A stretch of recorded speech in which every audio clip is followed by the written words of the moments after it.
이스라엘이 궁지에 몰렸다. 승승장구하는 이스라엘.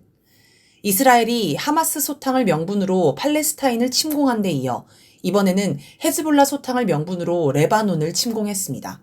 또 후티 반군을 공격한다며 예멘도 공습했고 이란에서 테러도 자행하고 있습니다. 서방 언론만 베끼기로 유명한 국내 언론의 보도를 보면 이스라엘이 승승장구합니다. 뛰어난 정보 능력으로 상대편 지도자들을 차례로 암살하고 무선 호출기에 폭탄을 심는 기상천외한 방법으로 대규모 테러를 하며 숨 돌릴 새 없이 이 나라 저 나라를 과감하게 공격합니다. 게다가 이번에 이란이 이스라엘에 대규모 미사일 공격을 했지만 다 요격해서 피해가 경미하다고 합니다. 국내 언론 보도만 보면 조만간 이스라엘이 중동을 제패할 듯합니다. 실제로 전쟁이 확전될 때마다 네타냐후 총리의 지지율도 올랐습니다. 지난해 팔레스타인 이스라엘 전쟁이 발발한 직후인 11월 9일 여론조사를 보면 집권 리쿠르당의 지지율이 18%, 야당 국가통합당이 40%였습니다.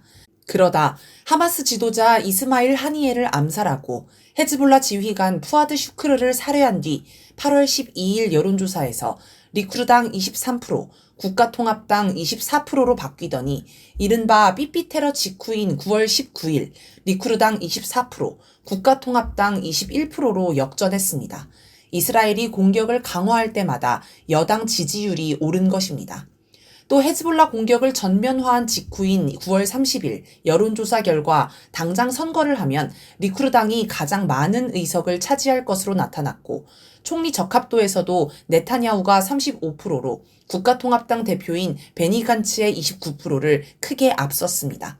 그러자 미국 CNN 방송은 하마스의 기습 공격 이후 1년 만에 네타냐후 총리가 놀랄만한 반전을 이뤘다라고 평가했습니다.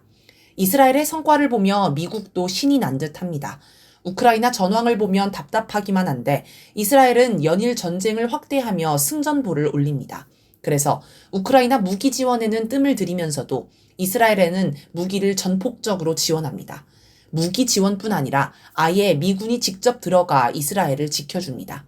7월 30일 이란에서 하마스 지도자가 암살되자 이란이 보복을 공언했고 이에 8월 2일 미군은 중동에 해군 순양함과 구축함 여러 대를 추가 배치하였고 1개 비행대대 규모의 전투기를 추가 파견하고 핵추진 항공모함 전단도 추가 파견했습니다.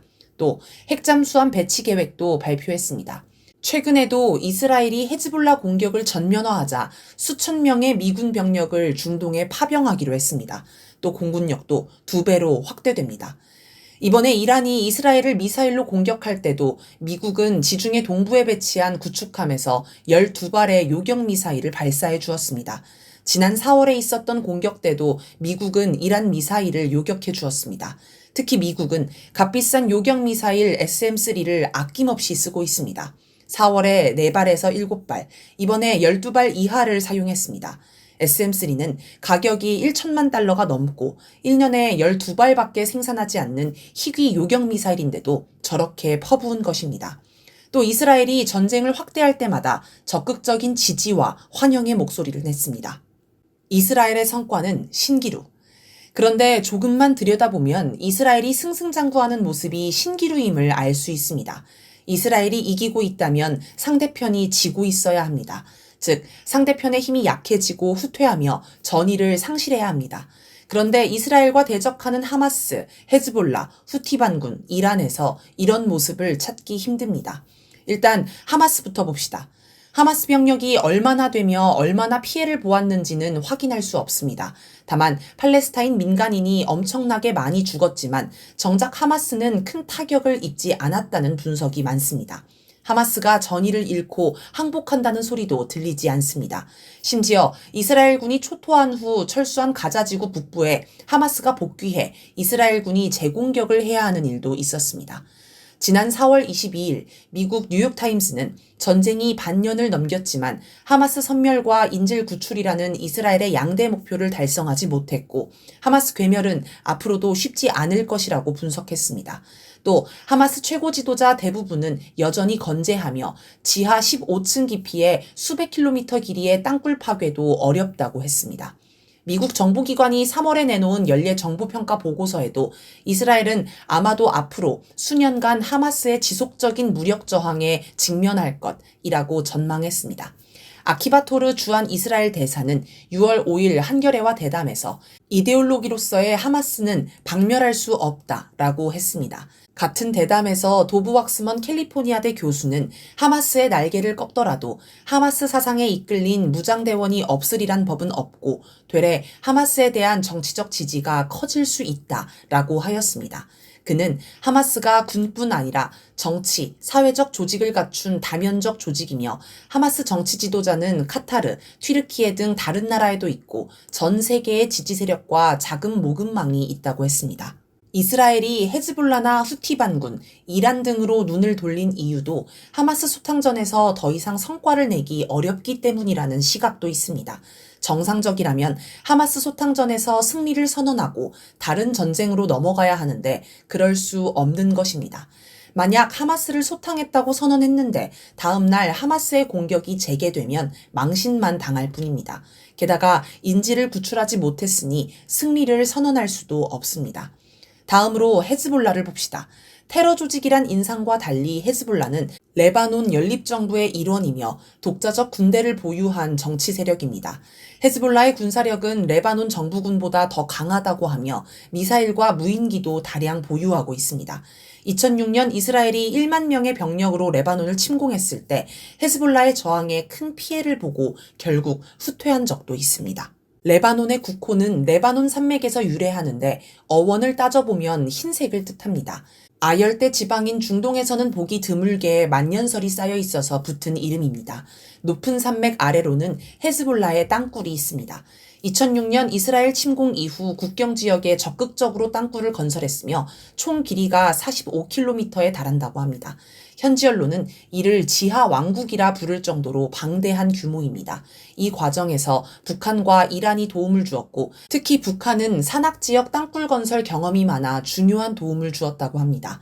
이스라엘의 한 연구소는 북한의 조선광업개발무역회사가 땅굴 건설 기술을 전수했을 것으로 지목하며 이 기술이 하마스에도 전수됐을 것이라고 분석했습니다.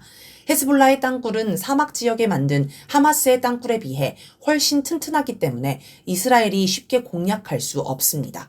이스라엘이 미사일 공격이나 폭격으로 헤즈볼라를 마구 공격하면서도 지상군 투입을 꺼리는 이유이기도 합니다. 이번에 이스라엘이 레바논에 지상군을 투입했지만 시작부터 피해가 나오고 있습니다.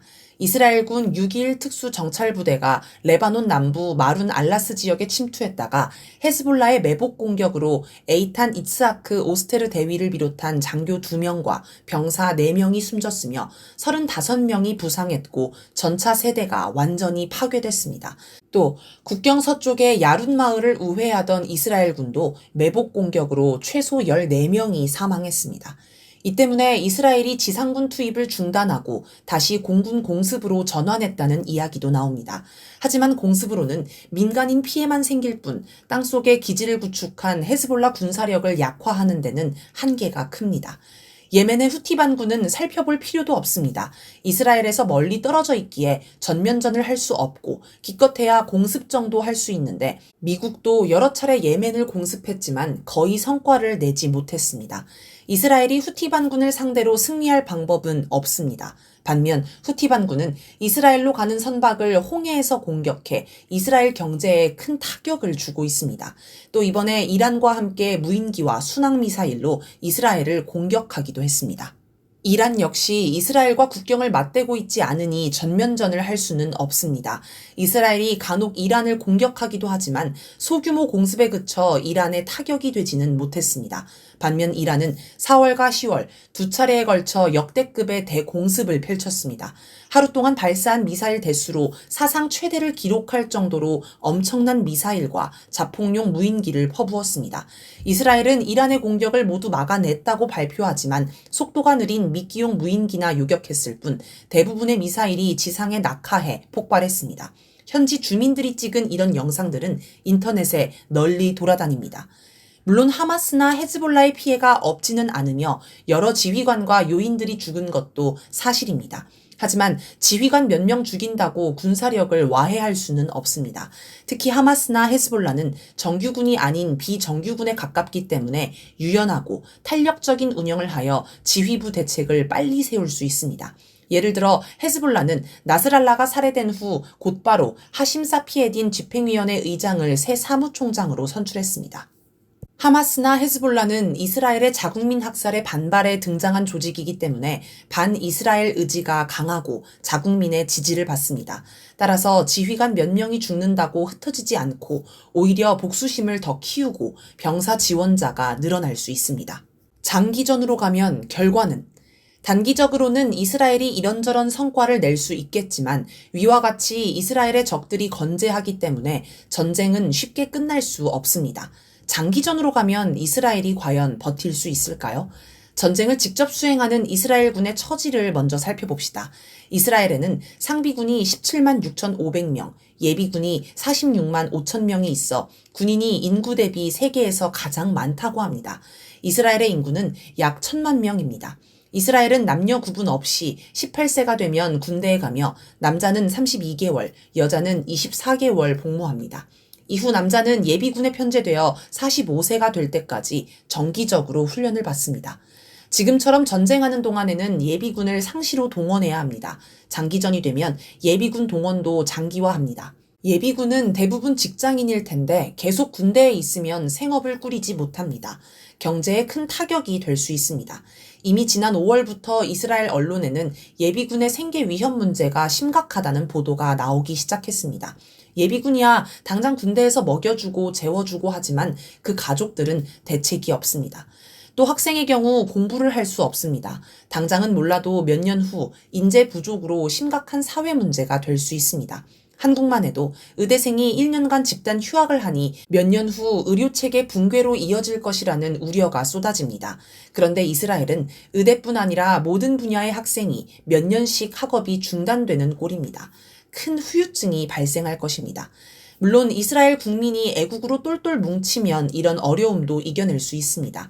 하지만 지금 이스라엘은 그런 분위기가 아닙니다.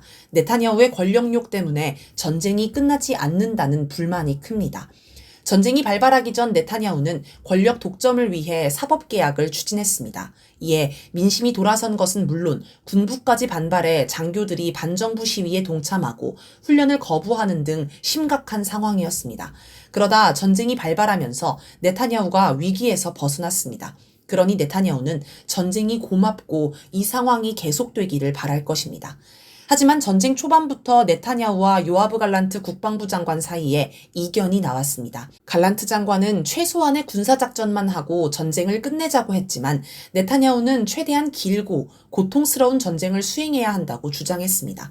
갈란트 장관은 네타냐후가 말하는 하마스 괴멸은 터무니없는 목표라고 공개적으로 비난했습니다. 이런 갈등은 지금도 계속됩니다. 네타냐후의 정치적 경쟁 상대인 베니 간츠 국가통합당 대표도 올해 6월 전시강요를 사임하며 네타냐후는 진정한 승리를 막고 있다라고 비난했습니다. 간츠 대표는 인질 석방과 휴전 협상을 주장하며 네타냐후와 계속 대립해 왔습니다.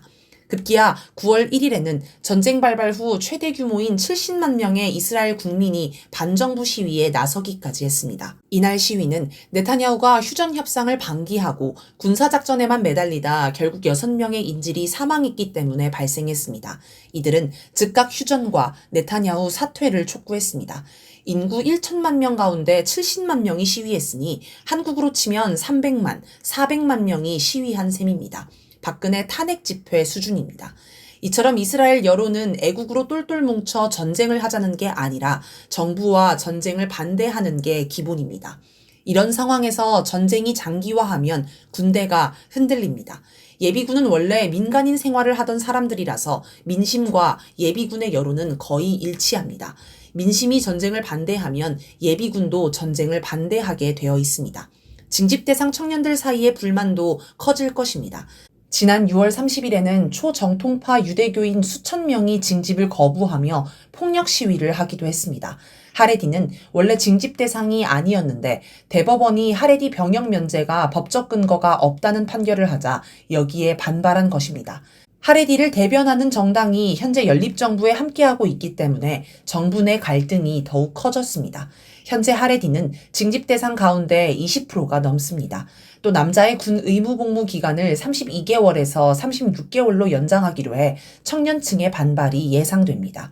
애초에 이스라엘군의 가장 큰 단점이 장기전에 약하다는 것이었습니다.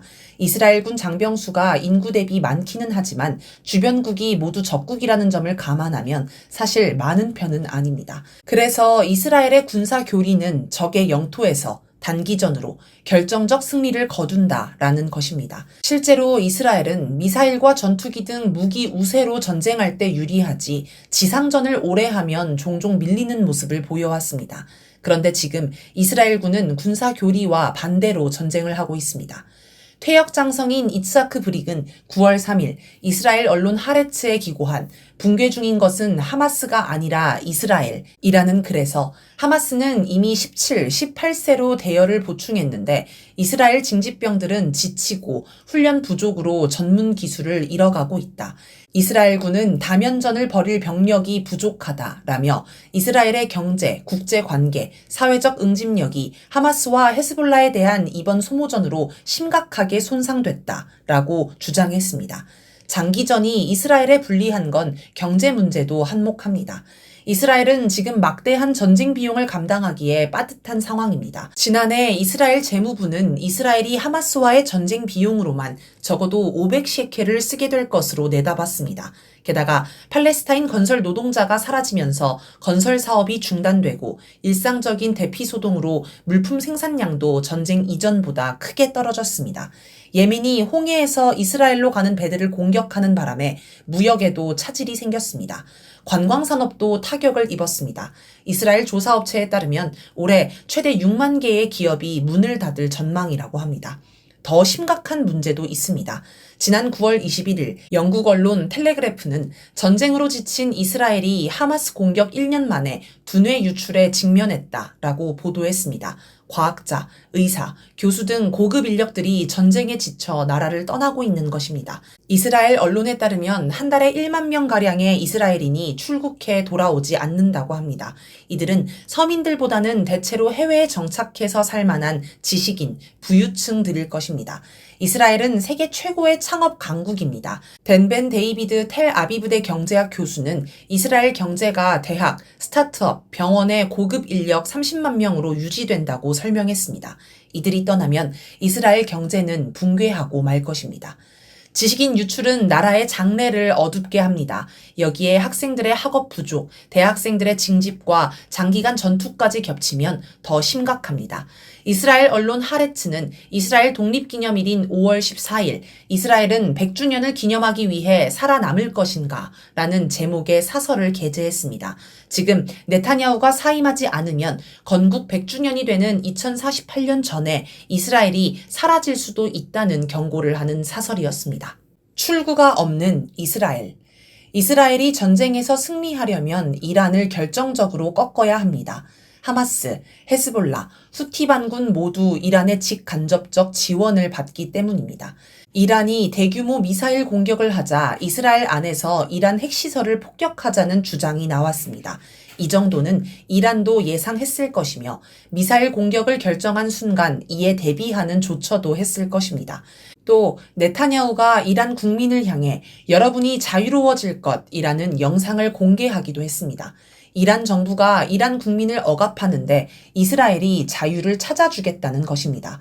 아마 이란 국민이 동요해 반정부 시위라도 하기를 바랐을 것입니다. 하지만 이란의 주력 군대는 정부군이 아닌 혁명수비대라는 종교 군대입니다. 이번 미사일 공습도 혁명수비대가 했습니다. 그러니 자유로 유혹하는 것도 효과를 보기 어렵습니다. 궁지에 몰린 이스라엘이 최후의 수단으로 핵미사일을 사용할 수도 있습니다. 하지만 이란은 한반도의 8배에 이르는 넓은 나라입니다. 핵미사일을 쓴다고 해서 이란 전역을 초토화할 수는 없습니다. 게다가 핵전쟁이 일어나면 그동안 지켜보던 사우디아라비아, 튀르키예가 개입하게 될 것입니다. 결정적으로 러시아가 개입하면 이스라엘에 핵공격을 할 수도 있습니다. 이란과 달리 영토가 좁은 이스라엘은 핵공격에 매우 취약합니다. 이처럼 이스라엘이 전쟁에서 승리하기는 어렵습니다. 그렇다고 이제 와서 전쟁을 중단하면 네타냐후 정권은 붕괴할 것입니다. 이스라엘의 처지가 이렇게 진퇴양난이 된 이유는 정확한 목표를 가지고 신중히 시작한 전쟁이 아니기 때문입니다.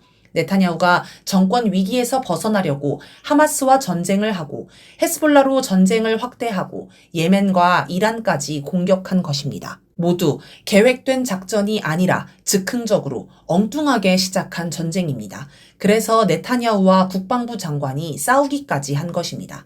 지금도 이스라엘 내에서는 전후 목표가 논란입니다. 하마스를 소탕한 다음에는 어떻게 할 거냐는 겁니다. 가자 지구를 점령한 후 정착촌을 건설하자는 주장부터 팔레스타인 자치정부를 가자 지구로 보내자는 주장까지 다양한 의견이 나옵니다. 애초에 목표 없이 시작한 전쟁이라 그렇습니다. 예를 들어 러시아는 우크라이나 전쟁을 개시할 때 우크라이나의 나토 가입 저지, 우크라이나 탈나치화, 돈바스 지역 주민 보호라는 정확한 목표가 있었습니다. 이걸 확보하면 러시아가 전쟁 승리를 선언할 수 있습니다. 그런데 이스라엘은 그런 게 없습니다. 하마스, 헤스볼라, 후티 반군, 이란은 어차피 소멸이 불가능합니다. 이스라엘은 자기가 판 무덤에 자기가 빠졌습니다.